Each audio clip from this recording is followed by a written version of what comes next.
Welcome back. हमारे थानों में असर रसूख के बगैर क्यों बात नहीं बनती? थाना कल्चर को पुलिस ऑर्डर 2002 भी तब्दील करने में क्यों नाकाम रहा है? पुलिस ऑर्डर था जो पीछे नोटिफाई हुआ है, ये भी ऑर्डिनेंस के जरिए हुआ है।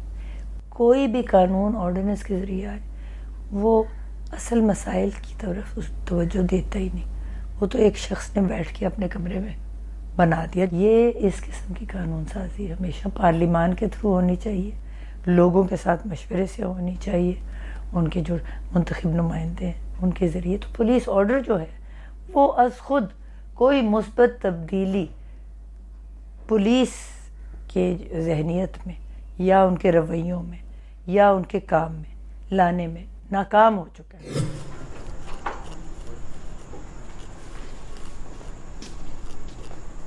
क्या बना रही है अम्मा? देख नहीं रहे बेटा, सब्जी बना रही हूँ।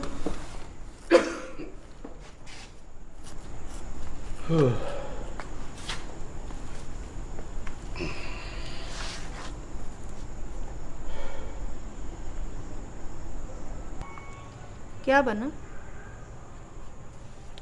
एक और नई दरख्वास्त लिख के दिया। कहा था अब्बा, जो इज्जत बच गई है ना रोली से। तो क्या करूं मैं? ओ क्या करूं मैं? बगैर तो और बुजदलों की तरह घर बैठ जाऊं? इतना दिलेर है ना तो चौधरी रशीद और बाकियों को खुद मार दे। शाबाश है। यानी हम दोनों फांसी लग जाए, घर की औरतें रुलती फिरें।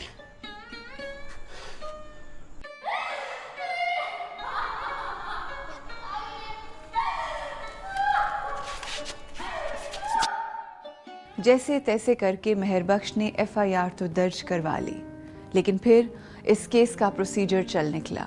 पेशी पर पेशी पुलिस नामजद मुल्जिमान को गिरफ्तार करने में नाकाम रही। अदालत ने उनको इश्तिहारी करार दे दिया और चौधरी रशीद जमानत पर रिहा हो गया। इस तरह के केसेस इतने तवील क्यों हो जाते हैं और रेप केसेस की जिरा को एक तकलीफ दे अमल क्यों कहा जाता है? वो रेप से तो वो गुजर आती है जो हो गया उसके साथ एक वक्त में इंसिडेंट्स, लेकिन जो कोर्ट में जाके जो उसकी जरा होती है, जो इन्वेस्टिगेटिव प्रोसेस है पूरा, वो इतना तकलीफ दे है कि वो जब उससे पूरे प्रोसेस से गुजरती है तो वो किसी रेप से कम नहीं है। और फिर वो लोगों के सामने वो क्वेश्चंस इस तरह के फ्रेम करते हैं कि वो उसकी जो मेंटल हालत है उस वक्त लड़की की या औरत की, वो इतनी पैथेटिक हो जाती है कि वो उसके बाद फिर उस ट्रॉमा से निकल ही नहीं पाती। नेशनल जुडिशल पॉलिसी में यही डायरेक्शन आई है कि इस किस्म के केसेस के 3 महीनों में फैसले हो जाने चाहिए। अब देखना तो यह है कि इस पे अमल किस हद तक होता है, और अगर हो जाए तो फिर तो बहुत ही अच्छी बात है। अब ये पुलिस वाले कहते हैं इतनी देर में हम चालान नहीं बना सकते, कहते हैं ये भी पॉलिसी का हिस्सा है कि जी 7 दिन के अंदर अंदर उनको इन्वेस्टिगेशन कंप्लीट करनी चाहिए। वो कहते हैं जी ये हम कर ही नहीं सकते।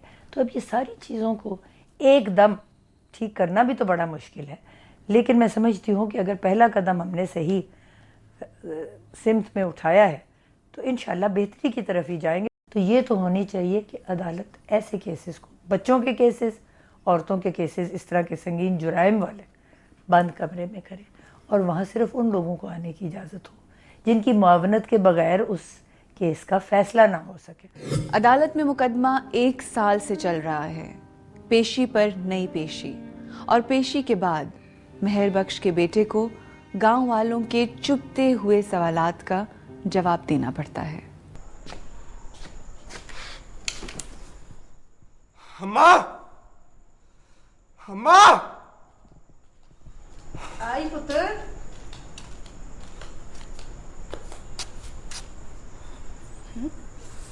क्या हुआ?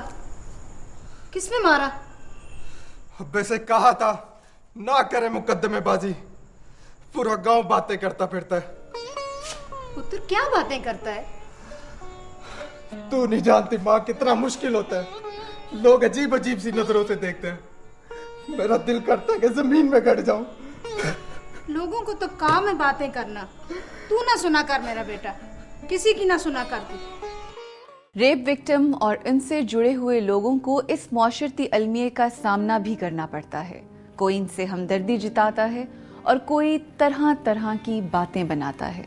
जिनके साथ इस तरह की ज्यादती हो जाती है तो सोसाइटी जो है वो तो उनको एक्सेप्ट ही नहीं करती। रेप विक्टिम के साथ हमदर्दी करने की बजाय वो तो उसी को जो है इल्ज़ाम ठहराते हैं कि जी जो अगर इसके साथ ज़्यादती हुई तो इसमें इसी का ही कोई अमल दखल होगा।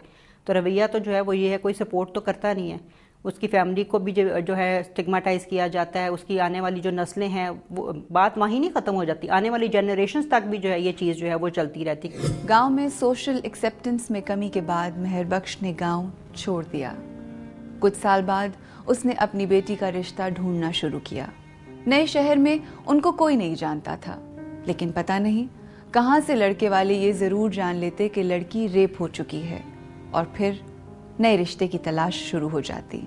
रेप विक्टिम का इस सारे अमल में अपना तो कोई कसूर नहीं होता, फिर क्यों इसे मुआशरे की तरफ से इस तरह के रवैये का सामना करना पड़ता है? इस रस्म सितम के सिरे शायद हम ही से जुड़े हैं और हमें ही इनको सुलझाना है। उरूज नासिर को इजाज़त दीजिए। अल्लाह हाफिज़।